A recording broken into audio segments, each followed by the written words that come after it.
Hop out right now, pull my big one on these hoes. Damn, I'm not acrobatic, I'm not flipping on my bros. No, all my shit be factual, I cannot get exposed.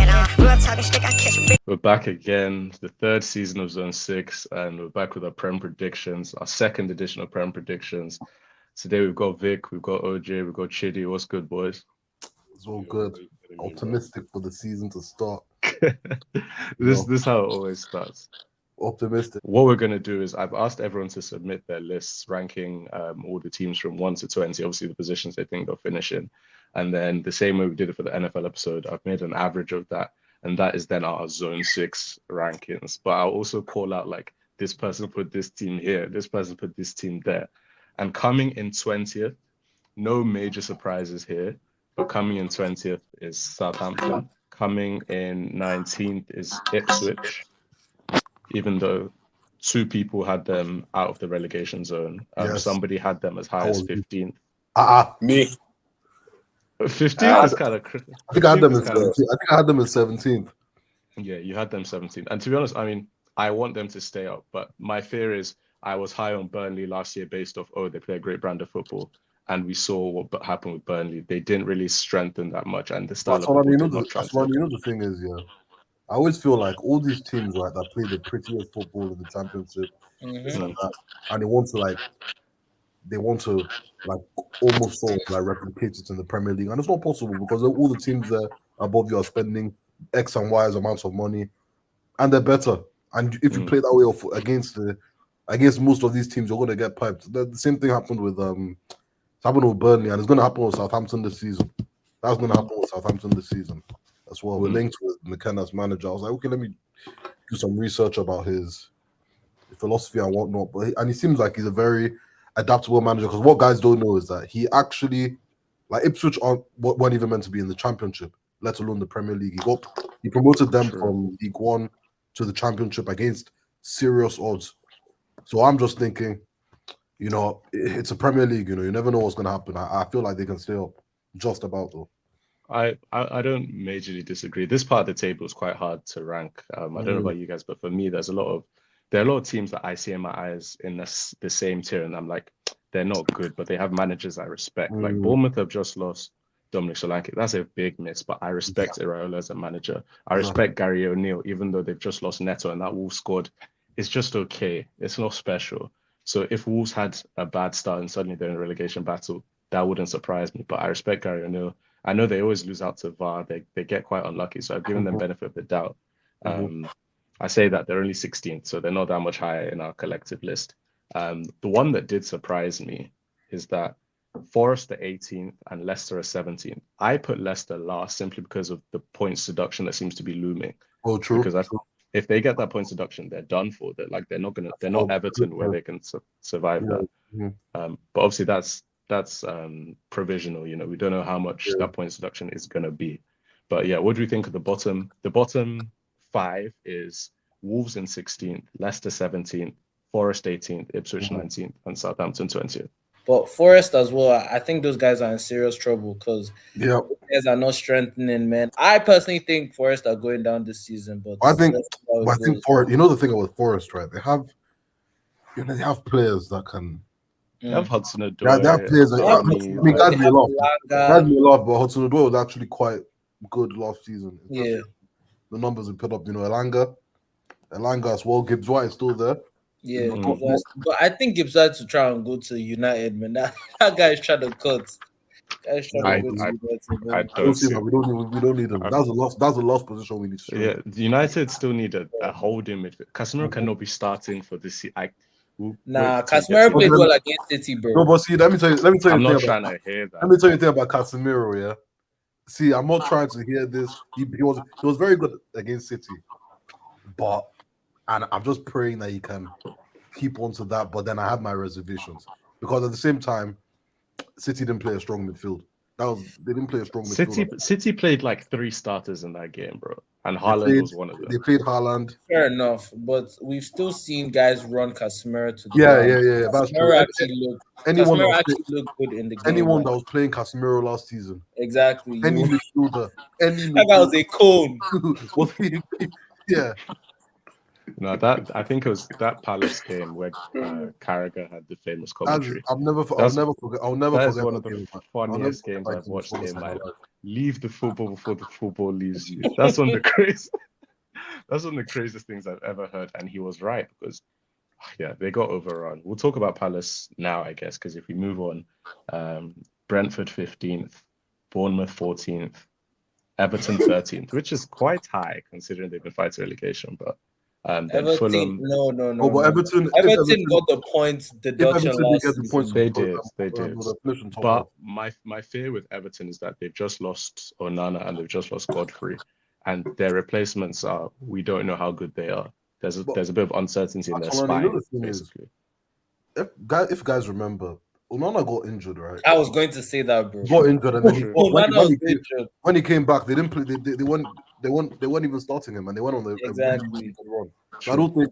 Obviously, Onana. I'm not saying Onana is not a good player or anything, or not important, but like I think the importance of him is a bit overstated.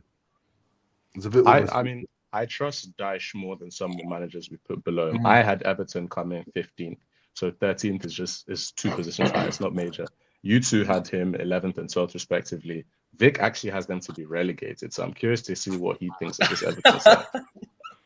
Show Dyche relegation. Somebody that has been doing this since Burnley days. Nah, bro. I'll be real. Like I forgot about Everton. I had to put them somewhere. Yeah, I had to put them somewhere, bro. I had to put them somewhere. Like. I think Wolves have a better chance of getting relegated than Everton. Yeah, I agree. I agree. I think Wolves have a higher chance of getting relegated. I put Wolves higher, but funny enough, I actually agree. I rate Gary O'Neill so highly because he speaks so eloquently and but on paper in terms of squads, I actually agree. And then in 12th and 11th, we had Fulham 12th and Brighton 11th. I personally had it the other way around with Fulham higher. Victor had Fulham 16th, Brighton 12th. I'm not really moved by. I'm not moved by Fulham at all. I'll be honest. I'm scared for them because they lost Palhinha and they lost Tosin, and again, that's 2 members of their spine. And even with the whole Smith Rowe signing, listen, Smith Rowe is a good player. He's a good player. He's a talented player. You know, you saw what he did.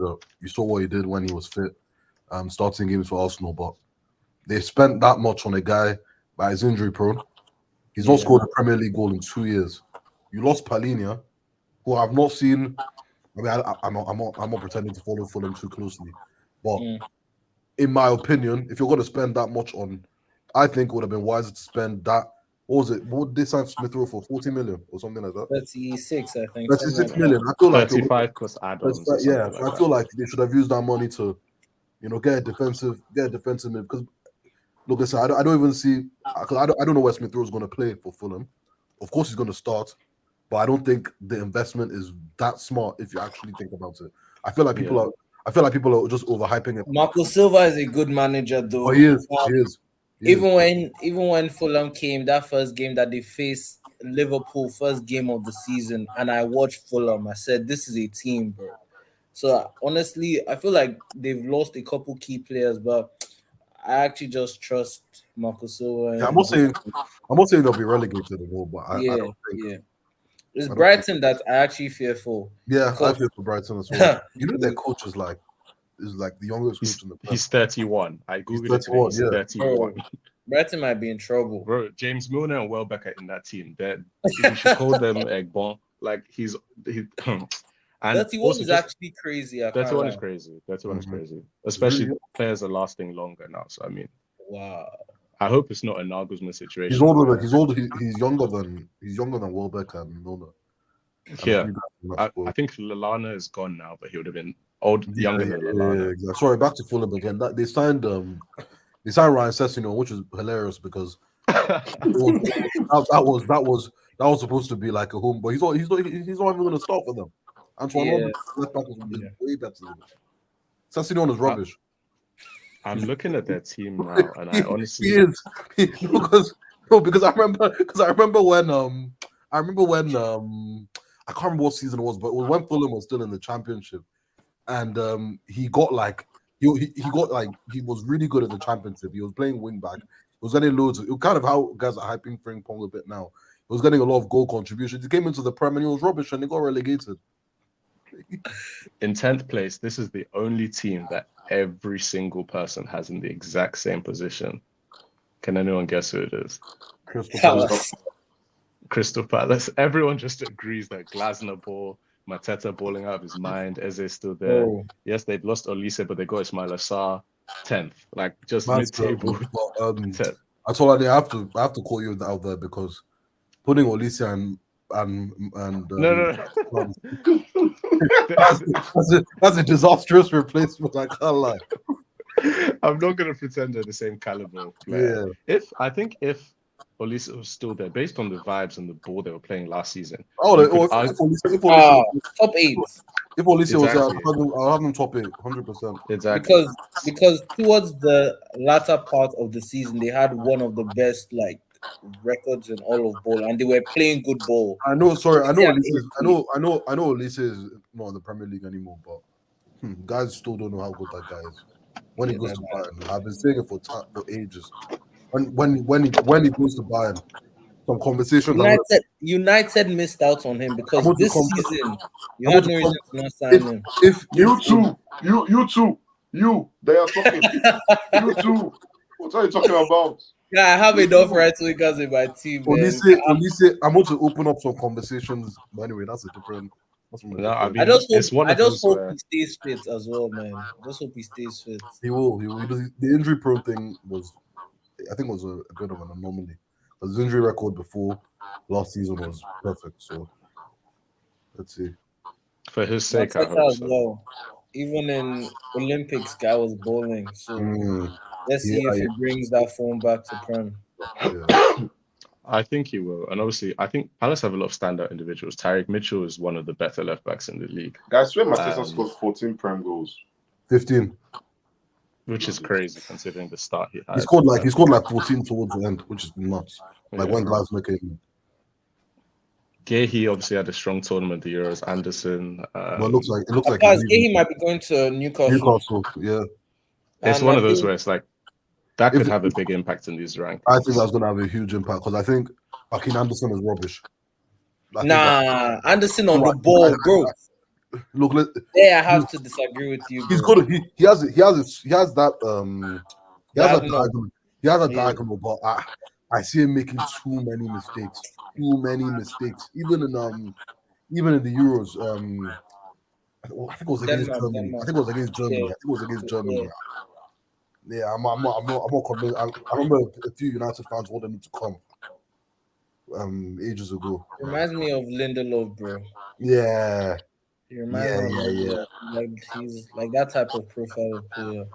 More like it. After Palace, we had this is a controversial one to me, but all of you agreed on it. So Newcastle are 9th. Just to start, I think a team of Newcastle's ilk that aren't going to be playing Champions League football or European football at all.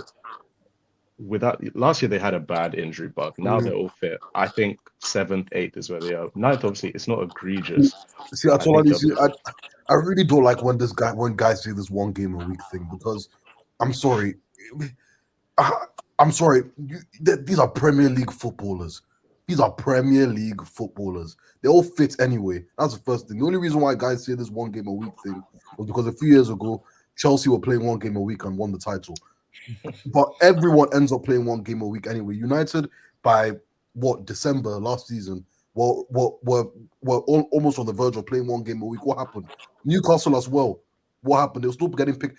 Newcastle squad, in my opinion, just is not great. They still have too many meaty players in that team, like Joe Linton. I'm sorry. I think that guy's average. I think he's average. I think Shaw Longstaff is average, below average. I think Dan Burn. I think Murphy is terrible. Joe Willock. Joe Willock is injury prone. He's injury. He doesn't even play games. I don't see it with Newcastle personally. Honestly, as you said, I think Isak will win them some games. Gordon will win them some games. But honestly, I don't think they're getting into Europe this season. I still don't think they're gonna get into Europe. I just really don't don't. think. And everyone and all the guys were around them. So United, Chelsea, whether you like these signings or not, still strengthened in some way or the other. And Aston Villa as well, who we're probably going to go on too soon. And then 8th is West Ham. Do you guys think Fulkrug comes and takes Antonio's place straight away? How do you guys chill. Antonio's not a footballer. Wait, chill. Wait. West Ham 8th. Chelsea is not 8th. Can I say something about West Ham? I feel like West Ham have signed some good players, right? So they signed what's his name? Somerville. Yeah. They signed Somerville, they signed Kilman, they signed Fulkrug. They signed Wan-Bissaka as well. Wan-Bissaka, yeah, that's a great signing in my opinion. Todibo. Todibo, yeah. Are you telling me? See, but let me tell you something about these West Ham, right? I've seen too many unrealistic starting 11s. I've seen two. I'm seeing Paqueta and Alvarez pivot. What's that? Paqueta, Alvarez. All these players that they signed, especially in the most attacking areas, they're not going to start. And I know Fulkrug was good in the Euros. He was good for Dortmund. But generally speaking, I think that's an awful signing, especially for the price and the age. I think that's How old is Fulkrug? I think 31. I think that's He's 31. He's 30. Bro, guys, same age as Antonio. I swear down. Yeah. Fulkrug being 31 is crazy though. How much did they buy him for though? They bought him for like 40 million euros or something like that. 40 million euros. I stole something along those lines. Check. They will pay for Fulkrug massively. I think that's an awful signing for the price. I didn't know that guy was 31 though. I feel like it's a stopgap as well, because obviously, as you say, he's 31. You know, he's not going to be there for the next 5 years. Cost that much money. But yeah, I mean, if I was a West Ham fan, I'd be optimistic about this team. In 7th place, this one, I feel like it was either United or Chelsea. It is Chelsea Football Club. Yes, thank you. And they are 7th because some people decided that OJ last year put Chelsea 3rd. This year he put them 7th so that nobody can bring it back later on to say, oh, but you said this. So the guy is pretending as if, oh yeah, we'll be 7th. Deep down, this guy knows they're finishing top 4 because I put Chelsea 4th, and I'll say that with my chest. Simply, are you losing your mind? Guy, calm down. Look at the squad they have, bro. They could put out 3 different starting lineups and we'll say, calm. We said this about Chelsea for the last 2-3 years. You could do that. Put out multiple starting 11. Bro, did you see our preseason games? Let me tell you the only reason why I am actually scared of Chelsea, bro. If Pochettino was still my manager and we had just continued playing that consistent style of ball that we played at the end of last season when we were winning games and scoring 6 goals, scoring 5 goals, destroying player. Bro, have you seen Enzo Maresca ball? The guy's just doing too much, and I feel like it'll take time for us to like. Let me tell you, you don't think with Maresca, yeah, his football, like, I'm not even saying that like he's a bad coach or anything. And again, because I've done every time a new manager comes into the league, I always do extensive research. This guy beats, I think they beat someone like 5-0 in the championship. He was fuming. He was fuming because they didn't play the way he wanted them to play. It's that slow build up, this and that. And I feel like that type of football, especially because it's such a contrast to what Chelsea were doing last season, that's going to take such a long time to adapt. And Chelsea are signing someone every single day, and it's like that. You have a squad of 45 players. That's the point. It can't work. You have a squad of 4. How are you gonna? Listen, I'm not saying this will definitely happen, but I'm not gonna. I won't be surprised if Maresca is sacked by Christmas. I guess. No way. I think Chelsea finishing 4th, bro. The thing is, we're still yet to see. 4th is actually high because even me, I couldn't put Chelsea 4th with my own chest, bro. I saw guy when I watched those preseason. I saw Caicedo and Lavia. Don't call Rich James. Rich James not football player. Not even just Rich James.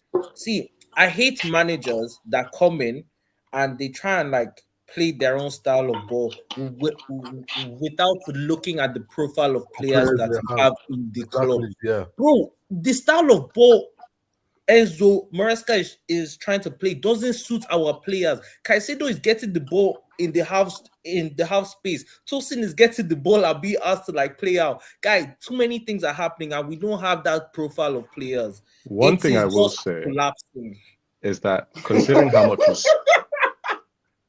Considering how much you Without spent, Simon your Kjell. your selection of centre backs is incredibly underwhelming. Considering how Very, much money you very, spent, very. there is not one world class player. OJ, who's your best centre back? That's the thing. Me personally, I say Fofana, but that guy's not even a footballer.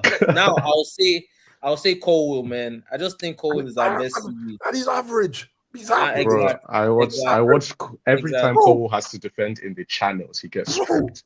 he's average. I'm But not you saying he can't doesn't have even use I'm that because, like, not saying he It's doesn't not have it's not his fault. It's not his fault he was playing left back. He shouldn't have been playing. Yeah. He shouldn't have been I'm playing saying- left back. So I'm not saying he's not. I'm not saying that like he doesn't have potential. Just considering the amount of money that we have actually spent, him being our best CB is kind of crazy. wait, just on the Chelsea note, I think they have definitely had a lot of scattergun signings. But I feel like once they figure it out and click, the way eventually you figured it out last year, when again, once Enzo was injured, you got better because you had Caicedo, Gallagher, and Palmer 10, Noni on the wing.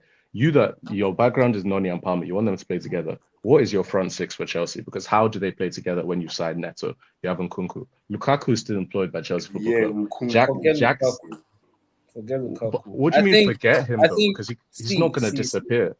I think our best, the way we played towards the end of last season, where Nkunku even came on when that Ukrainian player, I don't even like saying his name in my club, when he got injured, and Nkunku played left wing with Palmer playing Cam and Noni on the right. That front three have to be there. Jackson has to be there. And then after those four, whoever he wants to put, I don't really care. But those four, so Neto, how much did you spend on Neto? Sorry, so I don't quote a wrong fee. Just so we're clear. Why are you asking me? Chelsea signed Lukaku, as you said, and he doesn't play football. Bro, Chelsea don't care about wasting money. We have 100 million left winger that will not start for us this season. And you are asking me for price tag, bro. I just don't get Neto bench one honestly, of those guys. I really don't get it. Neto and Noni will fight. Neto and Noni will fight. I think he will bench one of those guys. Maybe Noni. Who's a better player, Noni or Neto? Neto. I like what I have seen from Noni, and I know my. I don't understand how we watched Neto in the Prem for how many years. By the way, Matthias De Ligt has more career goals than Pedro Neto. That's just something to add. Bro, see, let me tell you this about Neto. He will come and he'll get injured. I have seen Noni is a top quality player, and Noni get injured last season. You can see him on my screen. This year is his year. Market timestamp it. Yeah. So let's move on to the top six. In sixth place, we have Villa, and in fifth, we have Manchester United. That's exactly why I put sixth and fifth. United have strengthened, but Villa sixth is crazy. See, let me say why I put Villa sixth and why I put United fifth. I do feel like Villa guys are really, because I feel like whenever like clubs, especially the ones that aren't traditional top six, sign a lot of players, as people always look at quantity over quality, and I think I'm not saying Villa haven't signed great players. I like the signing of Onana. I don't really like the signing of that other. I don't see why they signed Barkley. I don't. I think that's a horrendous replacement of Douglas Luiz. Even though he might not, I think that's a horrendous. I think that's a blasphemous downgrade. It's a no. I'll say my reasons because Barkley can't even stay fit. You forget that Kamara is still injured as well. I think the mixture of Champions League football and and let's be honest, that format of the Champions League, I don't know if any of you have looked at it properly, but it's nasty. Whoever goes far, a lot of matches. Whoever goes far in that is going to end up playing 70 or so games a season. And who else? Morgan Rogers. I think Morgan Rogers he looks talented, but if Ollie Watkins gets injured at any point, they are absolutely in the mud. They are in the mud. Yeah. And with United, will you say United strengthened more than Villa? Yeah, I do. I would say that. I would 100% say that. I feel like even though Villa signed a lot of players, I think the players, United still need to bring in a midfielder, maybe even two. If Casemiro carries his form into the Premier League, which is we don't know what Casemiro is going to get. No one knows. No one knows what Casemiro they're going to get. So that will make the midfield problems a bit less, but it's still a cause of concern. But I love the signing of Xerxes because I feel like Højlund was a waste of time last season. I honestly feel signing him was a waste of time. Ten Hag has always wanted a striker that is more so of a that type of striker that can link play. Højlund cannot link anything. Højlund has a poor first touch. He has a poor first touch. He can't pass. He can't play in enclosed spaces. Xerxes can do all of that. He can hold the ball at least, which will help United sustain attacks. And one thing about Højlund is that him and I'm not trying to say that Rashford being bad last season was because of Højlund, because that would be a lie. But Højlund and Rashford playing together is a myth. It's a complete myth. Højlund likes to go that left-hand side, which is the side that Rashford likes. Højlund also cannot hold the ball or pass, so you're not gonna get. Højlund does. We did a lot of the reason. People, United fans don't want to admit this, but part of the reason we finished so low last season was because of Højlund. How many times we got the ball to the front line and Højlund would just lose it? Højlund will just lose the ball. So I like Xerxes coming in. I mean, listen, Højlund is rubbish. That's and what do you call it? De Ligt. I'm not the biggest fan of De Ligt, but I like the signing because I like the value for money of the signing. Yeah. He's an upgrade on Maguire. No, he's an upgrade on Maguire. He's an upgrade on Maguire. I don't know. Nah, he's an upgrade on Maguire. Maguire might be your best centre back. There's no chance he's on Maguire's our best centre back. Another thing guys don't want to speak about is that Martinez being back improves United tenfold, especially passing out the back, because United last season could not break out that first line of pressure unless we went long. I like the Mazraoui signing because it just his depth is Luke Shaw depth as well, who's injured again, needs to leave my club. You say depth, I mean he's going to be starting. Shaw is injured. I know, yeah. I mean he's starting against Fulham, but Luke Shaw terminate his contract. I've had enough. This guy's missed more games through injury, and he's played for Man United, and that's a fact. Garnacho and Ahmad, I feel Ahmad is a good player. I'm not. I didn't say that he isn't a good player, but bro, you can't go into a season with Garnacho and Ahmad as your best wingers. No, listen. I think with Garnacho, he came on against Man City, and I felt.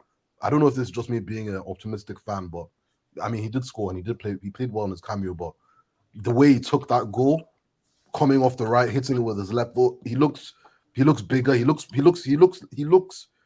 more ready than he did last season. I feel that he looks hungrier. He looks like that kid is improving every single season. And he's a guy that can. And we have a problem with our right because Ahmad. Listen, Anthony's not seeing a minute this season in the Premier League, and if he is, Ten Hag needs to go immediately. Anthony's not seeing it. So our right wing depth is actually Ahmad or Garnacho, which is a good problem to have because they're going to push each other. It's just our left wing, Rashford. I don't want him to get too comfortable there. The thing with Rashford is I couldn't care less where his future lies, whether it's a United or another club, because Rashford is a player for me that if he has another bad season, he needs to leave. And I feel like at United there needs to be a policy applied. 2 bad seasons in a row, you need to leave the club.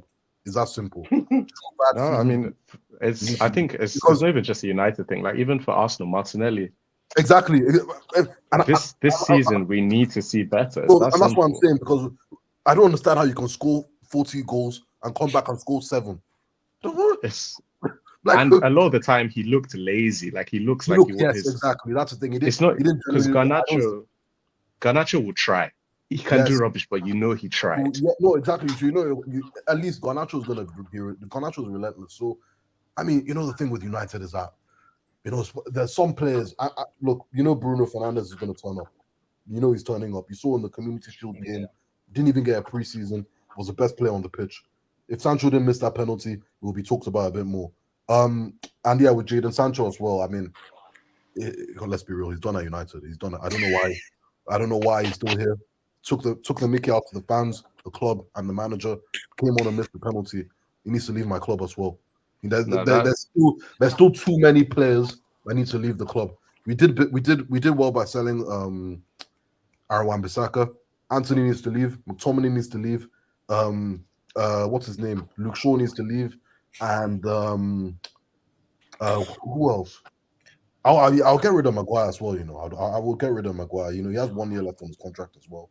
If you can't get rid of these guys, just let them go on a free and terminate Luke Shaw's contract as well. Because I don't know what business we had giving him a 4-year deal.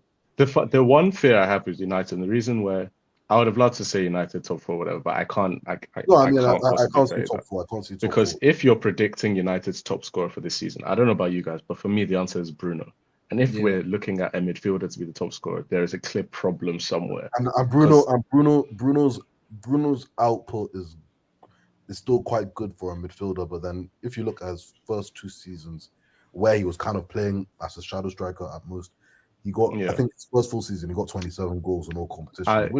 Chaos Ball Bruno was one of the funniest players of all time. I think Bruno Fernandes is the second best attacking midfielder in the Premier League, behind Kevin De Bruyne. Strictly attacking midfielder, I think only Kevin De Bruyne is better than him in that position. I feel like Odegaard is more of a central midfielder. I saw him picking up the ball quite deep at times last season, in controlling the tempo of games. I think that he's been misprofiled in a sense, but I think fifth, sixth United. With Ten Hag's system, I just feel like we needed an increase in technical flow.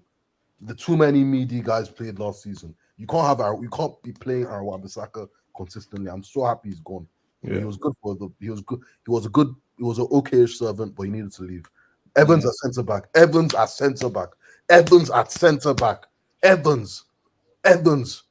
was negligence. Come on, that's self-sacrifice. That's self-sacrifice. Varane gets injured. You couldn't even play Varane 3 games in a row. I don't remember a time Rafael Varane played 3 games in a row for Man United. And he's already been injured for he's already been injured. And we missed Martinez so much last season because without him, and that's why I was so happy with the Euro signing, which sucks that he's injured. But listen, the injury could have been worse, to be honest. But United last season, we could not get out of that first line of pressure unless we went long. Unless we went long, and then when we went long, give it to that idiot striker up top who can't trap anything. He's terrible. 70 million on him and Anthony is 2 of the worst buys United have ever made. So United, I'm cautious. We'll see how they do. Our 4th place is Tottenham. I had Liverpool at 4th. Yeah, everyone else had them 3rd. You had them 4th. Vic is not here. I don't know where he's gone because we need to get into that one. I kind of like the thing about Tottenham is I had them a bit lower just because I feel like they made a big signing in Solanke, which is great, and he'll definitely help them. But I still think if Maddison goes down, I don't know how they. The thing with Spurs, right? Because so the reason why I had Liverpool 4th and Spurs 5th, Liverpool have not made a single signing. And last season, I'm sorry, I don't know if anyone wants to have the honest conversation, but especially towards the end, Salah and Van Dijk, you could genuinely see their age. You could see their age. Maybe not so much with Van Dijk a bit, but with Salah, you could see that Salah was horrible after the AFCON. Salah was horrible. It's not the first time this has happened to Salah either. That he has a great. I think 21, 22 was the best player. I'm always saying I'm giving Salah the benefit of the doubt. But Liverpool, if they want to rely on Endo as a DM next season, that's fine. That's absolutely fine. They'll lose to City, Arsenal every single time, whether it's home or away. Konate, I don't know that Anfield. Exactly? That's the thing. Anfield. Anfield will never be a fortress. I said that for effect, but Konate is not staying fit. Staying fit. I still feel like they needed a left back because they only have 3 centre backs. I don't know if anyone feels the same, but I think Robertson has not been that great for a while. Yeah. And Timikas, or whatever that guy's name is their backup. 3 centre backs, no DMs. All of their midfielders are more so like I think they were trying to play Gravenberch at DM. And then Spurs, people forget how good Spurs were. Even their defensive record post that game against Chelsea, when they got the injuries, they were actually quite good. Solanke is going to add well, Solanke got 15 Premier League goals last season. Compare that to how many Richarlison got over the last 2 seasons. Didn't Solanke touch 20? Yeah, I'm pretty sure he did touch 20. I think he touched So 20. he got over, yeah? I'm almost certain he touched. He must have been very close if he did. Yeah, I think he touched 20. I think it was 18. It might have been 18. He got 19. 19 goals. Exactly. And Solanke is a striker. You know, these type of strikers I'm talking about that can link play and can score goals. Solanke can link play, score. So Solanke and that duo with Maddison, that's one to watch out for. Son there. Listen, I know Maddison wants the Premier League, especially the first half of the season, which is what Maddison likes to do. Who'll look like the best midfielder in the league in the second half, but they have Solanke, someone that can score goals consistently. But I think a midfield of Pape Matar Sarr and Bissouma with Maddison, that's a solid team. Who are their fullbacks? Udogie was one of the best left backs in the league. Yeah, Udogie and who's their right back? Pedro Porro. Last season. Then Van de Ven, Romero. I can see. I mean, I think their centre backs are top. I think Van de Ven, his speed alone. I mean, I think like I was watching the Copa America and that partnership of Lisandro and Romero. Those guys were breaking lines for. I think Romero is top. I think if we're talking about the best 5 centre backs in the league, he's there for me. And Van de Ven. Romero. Yeah. That's bold. We'll save that for another video. But But he's phenomenal. The one thing I'll say Tottenham lack is depth. There are a few injuries away from crisis. And see, you guys have said all the reasons why I have them finishing 6th, because I think they are a great team, but Europe as well. I feel like they're 2 injuries away from finishing 6th. You're right. I think all these teams we obviously know Liverpool is third in this. I think they're all in a similar tier. Like Arsenal and City will be at least 5 points clear of these guys, the same as we were last season. For context, Liverpool's average position is 3.25 because everyone had them third except one person. For this one, it's 1.5, 1.5. 2 people had Arsenal first and 2 people had City first. I had City first because I don't think that listen. I feel Arsenal are a great team. Arteta's a great coach, but firstly, I think Pep is leaving at the end of the season. And I don't see Pep losing. I don't see Pep losing the title on his last season. That's the first thing. Secondly, I feel like he will tell them he's leaving if he needs to get a spark out of them. Even. And secondly, I don't think Arsenal have done enough in the window to close the gap at all. Calafiori is a top player. Calafiori is a top player, but I don't think it was necessarily a priority. It wasn't necessary. We already had the best defense in the league. And then I'm sorry. And the thing, and this is why I really, and this is just, it's not even like me being a hater type of thing, but this is just something I really hate about your fan base. Is that every single thing guys Arteta like wants, guys just follow and don't use enough of it. Do you really think? So you're telling me a team that's challenging Arsenal Football Club, you're in Champions League, you're located in London, you're in a good position, and you're even in a good position financially. Mikel Merino is the best midfielder you're going to aim for? Really?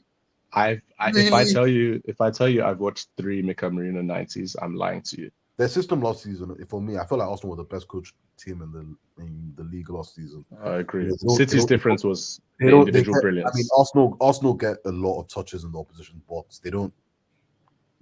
Guys don't go into their box often. Yeah, they can score goals in many different ways, but Arsenal don't have any killers. They don't. Arsenal have no. Saka obviously has that spark. So does Odegaard. But then again, I don't think they're killers either. I do not think Saka's a killer. I definitely do not think Kai Havertz is a killer. And I think Martinelli is inconsistent and he's too raw and he's not developed properly and he needs to be replaced. Not necessarily think he needs to be sold, but there needs to be an upgrade. And City have KDB. They have Haaland. Even just those two. How many goals is that? That's enough. And if anyone thinks Haaland was bad last season for his standards, but if anyone thinks he's going to miss that many chances again this season, you're living in dreamland. We're living in dreamland. We're living in dream. And then their defense. The one thing I do worry about City is that I do feel like some of their players they really should have been thinking of getting rid of. This is going to sound a bit controversial, but I think Bernardo Silva isn't really as good as everyone says. Everyone says, and I don't think like he's a good player. Don't get me wrong, and he's been good in the past, very good in the past, even world class if you will. But last season, I thought it was pretty average. I think he's the perfect player to have around to fill in. Yes, he's not like your match-winning type of midfielder. He's not a ceiling raiser. He's a he floor provides technical security, and he's good tactically, and he does the hard yards. I think Kyle Walker. I think if City signed Kyle, I think if City are starting the season with Kyle Walker, Arsenal have a really good chance of winning. Don't get me started on that guy, bro. Like from the Euros, people always complain about Trent's defensive deficiencies. Walker was a liability in most of England's games. I've been talking about Kyle Walker for years, and now you can see he's losing that pace. Bro, from that game that Saint-Maximin cooked him at St. James Park like 2-3 years ago, I was like, this guy is not the guy he used to be. And I also do think that he overstates how fast he is, especially now at the stage of his career. I think the one advantage that Arsenal have over City, I feel like Arsenal squad in general has a bit more energy. You know what I mean? Has that young energy. You know, you have Declan Rice in there. You have Saka, who's a high intensity player. Calafiori is a very high intensity player. That guy is even Timber coming back as well. Arsenal defensively are fine. Arsenal defensively are fine. This is where you come in and you give us your own final pitch. I mean, I think a lot of why I think Arsenal in the league is not actually based on anything tangible. That's the side part, because we have not improved the way I wanted us to improve. Because Saka looked tired. We always have this thing of, is Saka injured or not? Because we're always hearing, he has a calf strain. He has he's still playing because he has to play. That guy's playing 17 games for Arsenal this season. Exactly. And there's no one that we can even say. My issue with Arteta again is Reece Nelson. You gave him a contract, and Nketiah, you gave him a contract. Why are they still here? I don't think you can win the league with these guys in your squad. That's the problem. There generally has to be a sense of rotation, because the one thing about Premier League, it's a rigorous season. You're playing a lot of games. Arsenal is a team that's going to hopefully challenge. Well, not hopefully for my hopefully, but if you look at how good they've been in the last 2 years, we're a team that you think is going to go far. Second is the floor now. We've been here. Exactly. We've done that twice. That's the floor. You think they're going to go far in the Champions League? So that you're playing so many games. So there's going to be some games where you will need to start Reece Nelson. Well, you need to rotate your squad, but Arteta's not going to, like, I don't blame him. Who is going to rotate Saka for Reece Nelson if they don't have because the quality, the base level quality in the Premier League continues to rise. So it's like, if we disrespect, like last season, there was a point where it was like, do we rest Saka against a Luton? But God forbid we drop points against Luton. We'll all remember at the end of the season, that game that we rested Saka. That's the way the league has especially when the lines are so thin. Speaking of the thin lines, what I will say is I want Arsenal to improve, because if we base ourselves off City, we will run mad. Because City, we've seen City put up ridiculous point tallies. At the same time, I don't think this is a City team that's going to go and put up 98 points. So if we say last season we got 89 or 87 points, if this season we say we are going to be a 90-point team, I can then live with the result of where that leaves us. Because if we've improved and brushed up the areas that we needed to, that's fine. Just to conclude, if I said Arsenal not winning, you guys would be like, back your team, blah, blah. So like, I know there is a world where Arsenal win this league. I don't know. I'll say Arsenal still win the league. But if you removed all emotion, I looked squad A, squad B, 4-time winners in a row, haven't won in 21 years. I'm 22 years old. I don't think I'd be able to say the same thing. But yeah, the window's not over, I guess. There's still prospects. There's January. But yeah, I don't know. I hope City winners win. Like, winners want to win. Like, there's a time I played tennis with somebody and I was angry because I won 6-1 instead of 6-0 because I knew they were not good enough to get that one game off me. And that's just an example. Like, it doesn't matter how many times you win. You want to win again. So I don't think motivation will even be a factor for them. Some of those guys, as long as they've been... Rico Lewis has never known second place in the Premier League. Yes, as well. Never. I think Diaz, they have players that have never lost a title. Foden has come second place once in 7 years. Yeah, it's actually mind blowing at this point. But yeah, I don't know where we are with the debate. Who do we have winning the league? We haven't got an answer yet. I think I have my own Man City. I have City. I can't lie. Even though I'm on numbers. I'd rather say Arsenal still. Going 5-0 is ridiculous, but 5. It's like, are we farmers? Like, Leverkusen. We are farmers, bro. Yeah. Anyway, Actually, yeah. But yeah, great episode, boys. We'll call thank it you there. for having me on. That's your. Our pleasure.